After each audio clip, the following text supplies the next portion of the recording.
Dans cette vidéo, le grand comédien d'Afrique Michel Gou va vous apprendre que peu importe les épreuves que vous traversez maintenant, que vous pouviez changer votre vie. Alors reste jusqu'à la fin de la vidéo pour découvrir l'histoire de cet grand homme qui pourrait transformer ta vie. Devant vous, vous avez quelqu'un qui n'est pas allé à l'école. J'ai vécu une vie. Je peux mourir maintenant. Il n'y a même pas de souci. Mais la vie en elle-même, c'est un combat. La vie est un combat. Mais un combat terrible qu'il faut mener de bout en bout. La vie, c'est comme deux boxeurs qui montent sur un ring pour se cogner. Toi, tu donnes des coups, mais tu en reçois. Jusqu'à ce qu'un seul, il y a un qui se sent ébranlé, qui prend un coup fatal et qui tombe. Mais c'est là, au moment où tu penses que tu as reçu un coup fatal et que tu t'apprêtes à tomber, c'est là qu'il faut prendre le taureau par les cornes. Parce que la vie commence là. Le combat commence là. Le gain de la vie commence là. Ton échec aussi, c'est là. Si tu as programmé dans la tête que tu vas échouer, tu tombes. Il n'y a rien à faire. Eh bien, moi, je suis Michel Gou. Je suis né à Diateignois, un petit village situé à quelques encablures de la ville de Gagnois. C'est là que je suis né, de père et de mère, cultivateurs, mais pauvres. Pauvres, quand je dis pauvre, c'est pauvre. Mais j'ai vécu une enfance très difficile, assez remuée. Arrivé au C2, j'ai senti en moi une chaleur pas possible dans mon corps. C'est comme si on avait allumé du feu, comme s'il y avait un foyer dans mon corps. Mes os, je sentais que mes os se tordaient et j'étais le seul à savoir cette atrocité que je vivais. Et cette maladie s'est emparée à moi et a commencé à me donner une autre forme. Une forme que je ne voulais pas du tout. Mais je continuais quand même d'aller à l'école. Cette fois-ci, la maladie est descendue jusque dans les pieds. Et je n'arrivais plus à me déplacer. J'avais comme pour démarche une canne. Avec la deuxième canne, ma main droite. Donc la canne, je m'appuyais sur la canne. Mais pour lever le deuxième pied, je me faisais aider par le bras droit. Et c'était difficile. Quand je sors dans la cour de l'école, je suis la risée de tous les élèves. Tout le monde se moque de moi. Mais regardez ça là. Mais c'est un génie. Mais ça c'est un sorcier. Mais celui-là il a bouffé quelqu'un. Lui-là c'est... Mais tous les mots à telle enseigne que moi, finalement, je me cachais. Pendant la récréation, je partais derrière la classe. Je restais seul. Je restais seul. Quand je reviens, ils sont tous derrière moi. Regardez-le, il va tomber. Il va tomber. Et effectivement, je tombe. Mais il y a quelqu'un qui disait, la force d'un homme, c'est pas de ne jamais tomber, mais c'est de se relever une fois qu'on tombe. Et je puisais cette force en moi. J'avais cette force de me relever, de continuer le combat. J'ai continué avec ce problème jusqu'en classe de CM2. Arrivé au CM2, c'était plus possible. C'était une paralysie totale. Alors, mais je vous dis, paralysie totale. C'est-à-dire, quand je suis couché, il faut même quelqu'un pour pouvoir me faire relever, me faire asseoir. Je n'arrivais pas à m'asseoir tout seul. Alors, pour moi, l'école, terminée. C'est pourquoi je vous ai dit tout à l'heure, vous avez en face de vous un alphabète. Ma classe de CM2, je n'ai même pas bien fait la classe de CM2, je me suis arrêté là. Mais, j'y croyais encore.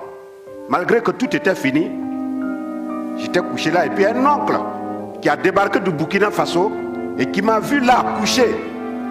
Mais arrivé à un certain moment, pour moi c'était la mort maintenant. Parce qu'il n'y avait plus d'espoir.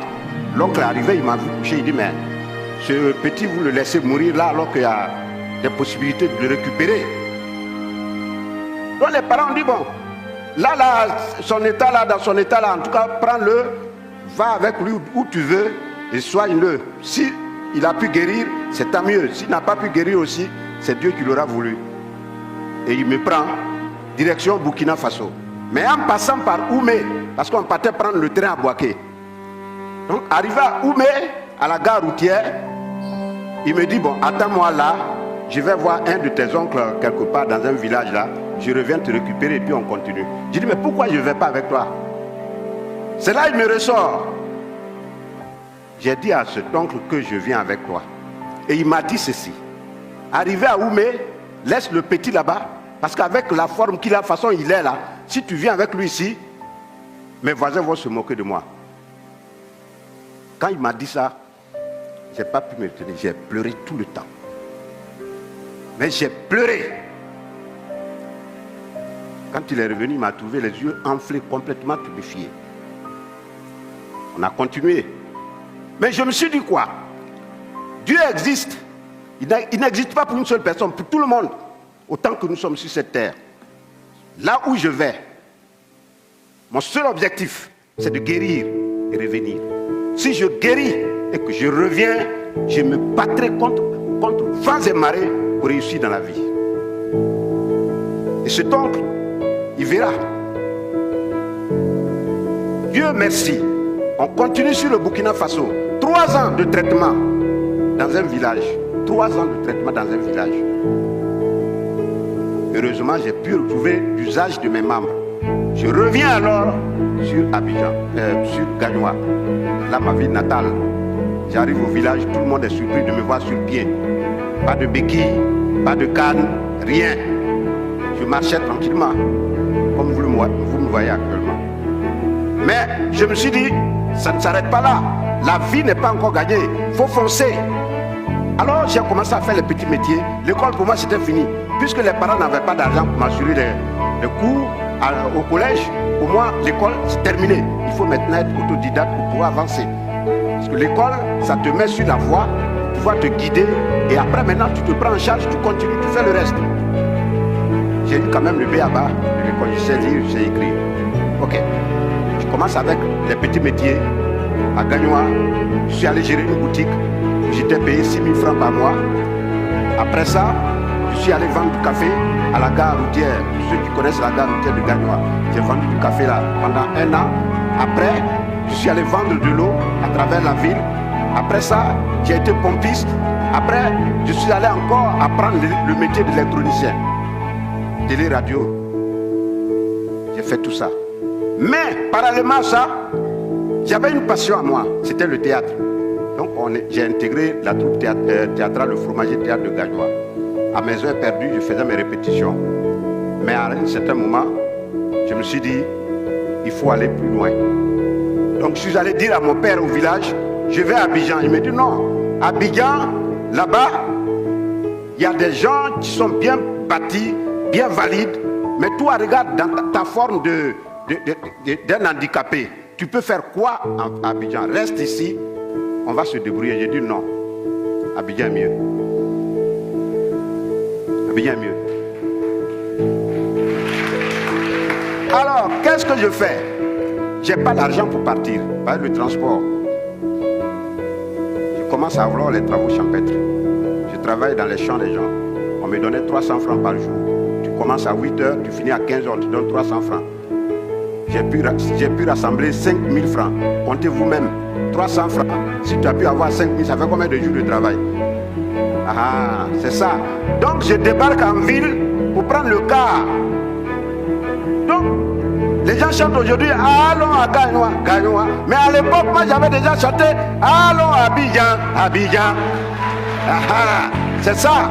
Donc je prends mon car, direction Abidjan, j'arrive, j'intègre le groupe, le fétiche burné d'Abouga. Quand je suis allé m'inscrire dans cette troupe de théâtre, j'ai trouvé Adrien Koutouan que vous connaissez d'abord déjà. Dao, ils étaient déjà dans cette troupe. Alors j'ai demandé à m'inscrire, ils m'ont regardé et puis ils m'ont posé la question, toi tu veux faire théâtre? J'ai dit oui. Toi comme ça là tu veux faire théâtre? J'ai dit oui. On dit mais tu sais faire quoi? J'ai dit j'ai déjà fait du théâtre mais je vais essayer. On dit montre-nous ce que tu sais faire. Je monte, je récite quelques tirades, on dit mais c'est nul. Mais j'ai commencé à intégrer des troupes. Après le Fétiche Burnéen, la Toumbra Théâtre, le Zassa Théâtre, le Gasca, la Compagnie nationale de théâtre de Côte d'Ivoire, le Fétiche, les Guignols d'Abidjan, le village Iki, avec le Warrior King. J'ai fait tout ça. Et aujourd'hui, je suis le gourou que vous connaissez.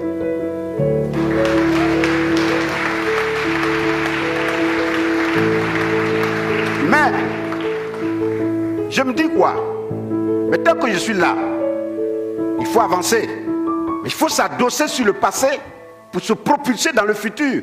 Parce que quelqu'un qui oublie son passé, il ne peut pas vivre. C'est-à-dire que tu ne peux pas connaître la vie, tu oublies ton passé. Regarde dans le rétroviseur, ça te permet d'avancer. Moi, c'est ça qui fait ma force. Alors, je voulais m'adresser à la jeunesse. La jeunesse qui est aujourd'hui le fer de lance. La jeunesse qui est l'espoir de toute l'Afrique. La jeunesse qui est aujourd'hui cette base sur laquelle l'Afrique compte. Cette jeunesse qui rivalise avec les enfants blancs en Europe, aux États-Unis, un peu partout dans le monde. Cette jeunesse qui a l'outil Internet. Cette jeunesse ne doit pas s'asseoir ou attendre de l'aide. Parce que c'est vous qui êtes les dirigeants de demain. C'est vous, c'est sur vous l'Afrique de demain. C'est sur vous l'Afrique doit compter demain. C'est vous qui devez être les pneus et le moteur de l'Afrique de demain. Rivalisez, allez, foncez. Prenez-vous en charge. Comptez sur vos potentialités. Foncez comme un beau diable. Ne vous asseyez pas pour dire non, j'ai mon cousin qui est ministre, l'autre est député, l'autre. Personne ne viendra vous aider. Personne, il n'y a que vous. Prenez-vous en charge. Croyez en vos potentialités et foncez comme de beaux diables. C'est cela. C'est comme ça que l'Afrique peut avancer. Soyez avant-gardiste. Jeunesse Côte d'Ivoire, jeunesse d'Afrique. Soyez avant-gardiste. Maintenant, moi, c'est d'ouvrir une fondation, récupérer tous les petits gourous qui sont encore des... Ils sont beaucoup.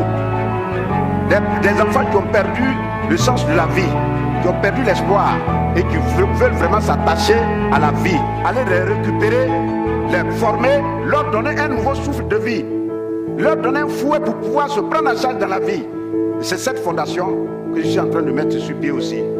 Alors, je voudrais vous remercier et dire à la jeunesse d'aujourd'hui, la jeunesse africaine, soyez avant-gardiste. Je vous remercie.